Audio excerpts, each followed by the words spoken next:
زبانوں پر تالے لگانے کے لیے پوری طاقتیں ایڑی چوٹی کا زور لگا چکی. ہاں بند کرنا ہے. یہ بھڑکاؤ مولانا ہے, اس کے پروگراموں کو پرمیشن نہیں دینی چاہیے. ہم نے کیا بھڑکایا ہے, کس کو بھڑکایا ہے, کس کے خلاف بھڑکایا ہے؟ الحمدللہ بڑی خوشی کی بات ہے, بڑی خوشی کی خبر سامنے آ رہی ہے کہ مفتی سلمان اظہری صاحب کو یعنی بیل مل چکی ہے. مفتی سلمان اظہری صاحب کو بیل مل چکی ہے. دیکھیے ساتھ ساتھ میں ایک بری خبر بھی ہے کہ مفتی سلمان اظہری صاحب کو پوری طریقے سے انہیں رہائی نہیں ملی ہے. ابھی مفتی سلمان اظہری صاحب پولیس کی کسٹڈی میں ہے, پولیس کی گرفت میں ہے. دیکھیے آپ تمام مسلمانوں سے میری گزارش ہے کہ مفتی سلمان اظہری صاحب کے لیے دعا کریں کہ اللہ رب العزت مفتی سلمان اظہری صاحب کو جلد سے جلد رہا عطا فرما. انہیں اللہ رب العزت مفتی سلمان اظہری صاحب کی غیب سے مدد فرما. دیکھیے سید امین القادری صاحب کا بیان سنتے ہیں, اور بیان سننے سے پہلے میں آپ سے گزارش کرتا ہوں کہ ہمارے چینل کو سبھی حضرات سبسکرائب کر لیں. جو آپ اپنا جلائن نیٹ ورک دیکھ رہے ہیں اس چینل کو بھی آپ حضرات سبسکرائب کر لیں. اور آئیے اب دیکھتے ہیں ویڈیو کہ سید امین القادری صاحب, پوری ویڈیو بنے رہیں. سید امین القادری صاحب کا بیان سنتے ہیں.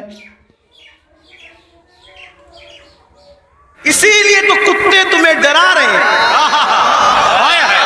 کیا اشارہ ہے, جب تک تم کتوں سے نہیں ڈرتے تھے, بہادر تھے, کتوں میں ہمت نہیں تھی تمہیں ڈرانے کی. جب سے تم گناہ کر کے بزدل ہوئے, چھوڑ دو رات میں گندی فلمیں دیکھنا, بستر پہ پاپ کی فلم دیکھنے کی بجائے مصلے پہ رو کے دیکھ, جیسے اصحاب کہف کے پیچھے کتا تم ہلا کے چلا تھا, اب بھی کتے تیرے پیچھے تم ہلاتے ہوئے گئے. نعرہ تکبیر, نعرہ رسالت, نعرہ حیدری, مسلک اعلیٰ حضرت. مراد آباد والوں, ہندوستان میں رہنے والے کتے بہادر نہیں ہوئے, تم بزدل ہو گئے. بزدلی سے نکلو, کتا پھر کتا ہے. میں کسی کو نہیں کہہ رہا ہوں, میں تو کتوں پہ بات کر رہا ہوں. امید ہے کہ مراد آباد کے کتے اگر پاس میں بیٹھ کے سن رہے ہیں تو ان کو برا نہیں لگنا چاہیے. رامپور کے کتے اگر یہاں کہیں سن, ان کو برا نہیں لگنا چاہیے. جب وہ چند جوان, توجہ کریں, کتے تم پیچھے کیسے ہلاتے ہیں. چند جوان, پاکیزہ جوان, متقی جوان, پرہیزگار جوان, جب اپنا ایمان بچانے کے لیے دقیانوس کے خوف سے گھر سے نکلے تو وہ چپکے سے رات کو نکلے تو پیچھے کتا بھی ہو گیا. ان جوانوں کو خوف ہوا, کتوں کا کام بھونکنا ہے, اگر اس نے بھونک دیا, بھونکے گا یہ, پکڑائے گا ہمیں. اس جوان نے پتھر اٹھایا, کتے کی طرف مارا, کتے نے پیچھے کے پیر پہ کھڑے ہو کے آگے کے پیروں کو ہاتھ کی شکل دی اور اللہ سے کہا مجھے زبان دے تاکہ تیرے وفاداروں سے میں بات کر سکوں. اور پھر کتے کو اللہ نے زبان دی تو کتا بول پڑا,